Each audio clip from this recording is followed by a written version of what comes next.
What's up, everybody? My name is Paul. This is TwinSauce. As you can tell, we're not in the old house. We're actually living downtown Kansas City in an apartment here. Luke and I have been wanting to live downtown Kansas City for a long time. I think someday we want to live in New York City. I just love the hustle and the bustle of the city, and it just hadn't worked out for a long time. And now God opened the doors and we're here. And we live in downtown Kansas City, and I'm excited to create here. I'm excited to show you the city from someone who lives in the heart of the city. I'm excited about it. But that's not really what I'm going to talk about. I'm not going to give you a tour. Not yet, anyway. I'll wait till Luke's here. Luke's still in Vancouver, if you didn't see from the last video. Matthew's taking a nap. But the three of us live in this house, and I'm pretty excited about it. I'll have to show you around sometime, but not today. Today, I wanted to talk a little bit about what I've been going through emotionally. I've been having an interesting identity crisis, which is, I think, normal in a lot of senses with creatives. We create for a long time, and then you get kind of in a rut, and then you stop and you're like, I need to fix this, but then you don't know how to fix it. So for me, I've been in this stage of fixing, and I call it rebranding because I want to make things better. I want to step into a new era of TwinSauce and make it better and make it bigger and whatnot. But I don't feel like I'm there yet, and I don't feel like it's working for me right now. So I just needed to sit down and make a video. And as I sat down and was thinking about what I wanted to make a video about, I just felt like God was telling me to talk about what I've been going through and what I'm struggling with as a creative. And I think that it's a lot. I think I feel a lot of shame and hurt and worthlessness, and I feel like I'm not worthy to be a creator. I feel ashamed of my output, what I put out. I feel like I'm not good enough. I'm not talented enough. I'm not a very good communicator. I don't speak clear enough. I think I have all these insecurities and stuff that I struggle with and I fight against as I create. And I think daily vlogging was huge for me for the past 2 years because it forced me to make something every day and to be okay with not sounding perfect or making a not perfect video. And then when I stopped, I was like, I want to make 3 videos a week, and they're going to be better, and they're going to be bigger, and it's going to be greater. And then I fell flat on my face. And then I kind of got into a shame spiral where you're like, okay, well, this next week I'll do good, and then you don't, and then you feel worse, and you feel like you're not worthy, and so then you're put into that shame spiral where you don't make anything. You come home and you're lazy, and you just lay there, and you're just kind of sad. And that's what I got into. I started a new job, which was great, and I love that new job. It's walking distance from my house now, being here, so I don't have to drive to work every day, which is super cool.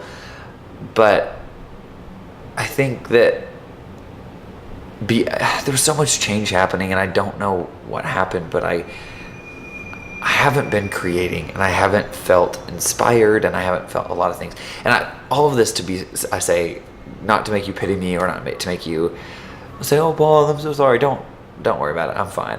I'm good. I'm processing them. I'm working through those emotions, and I'm processing, and I want to be better. But at church on Sunday, this really impacted me. Our pastor did a sermon on it's the parable of the talents, which a talent is just a measure of weight.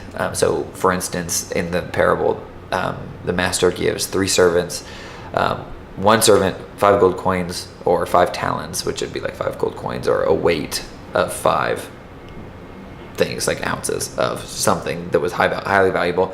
And I think that one was like $5 million. 2 talents was like worth something like 1.6 million. I'll link to the sermon down below, and you guys can actually see all the facts. And then the last one was 1, which is like $600,000. But he gave them, these 3 servants, money. And also, this is where you can find the parable. I'm just kind of going off memory, so I hope that's not horrible. Anyway, he gives these 3 servants these 3 different amounts and then leaves for a long amount of time. He entrusts them with this money.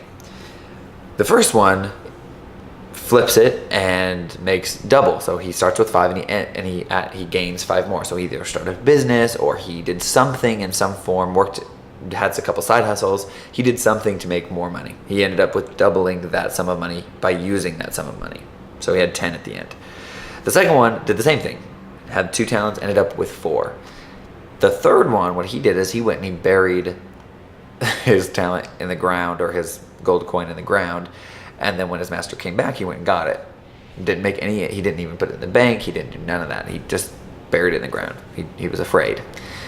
And So when the master comes back, he asks them, and they tell him, each one comes and gives the report and says, hey, master, you gave me 5, I came back with, another 5, here's 10. And he's like, wow, well done, good and faithful servant. You've done much with little. I will put you in charge of greater things, or something like that. Come rejoice in your master's happiness. But the second one, same thing, came back and said, you gave me 2, I have 4. And instead of that's the same amount of return, and it's 100% of the return. So he was given 100%, and then he made another 100%. And it's cool to see that with that second servant, even though it's like 4 talents, not 10. But he gets the same compliment, and he gets to come in and rejoice with his master. The last one, though, was sent outside. He said, you foolish servant, you didn't even put it in the bank to gain interest.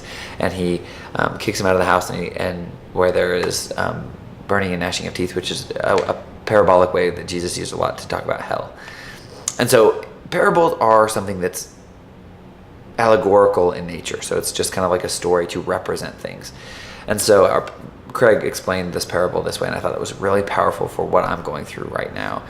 And he explained it like this, that we are all given different abilities and giftings. And some people are given much. Like I see people online, like people that I respect as filmmakers or as things, and they're given so much talent and so much ability. And I look at their stuff and I'm like, I will never be there. Not that I could, I don't see things that way. I don't have that same visual. Or Craig uses the example of a pastor. He's like, I look at communicators, or these other pastors, and I'm like, I'll never be there. I'm going to continue to work to grow to be there, but I don't feel like I'll ever naturally be there. And so for me as a filmmaker, I feel the same way a lot of times, or as a communicator, as an influencer, I guess. I feel like there's so many people that do it so easily, and then for me, I struggle.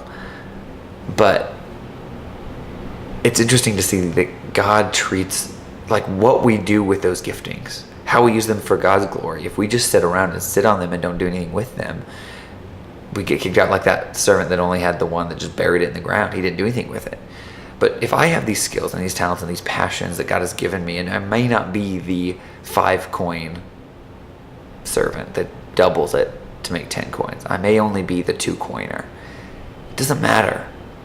You get the same compliment at the end, or it's the same reward at the end. You get to be with Jesus at the end, or the master is a representation of God the Father. And so what he's given us, we are to go out and to use. And so all of this, like all this shame and all this worthlessness that I've been fighting with kind of all came up to the surface in this sermon. And I was like, dang, like I am worth it. Like Jesus died for me on the cross. I'm worth it. The God of the universe came and loved me enough to die on the cross for me. Like I am well worth it. And I do not need to be ashamed of where I'm at, my skill level. I just have to make stuff, and I have to communicate stuff, and I have to work on it. Yes, you have to develop your skills. But if we never did anything with them, what would be the purpose? What would be the point? I don't know if that makes sense. If it doesn't, watch the sermon. Craig makes a lot more sense out of stuff than I do. Use your giftings, use your passions, use your talents for God's glory. Each to our own abilities. Not that we're worth less than the other person. Not that we're less valuable. Because God has given us the abilities that he has in store for our lives and our plans. And maybe I won't reach millions of people on the internet, but I'm reaching you.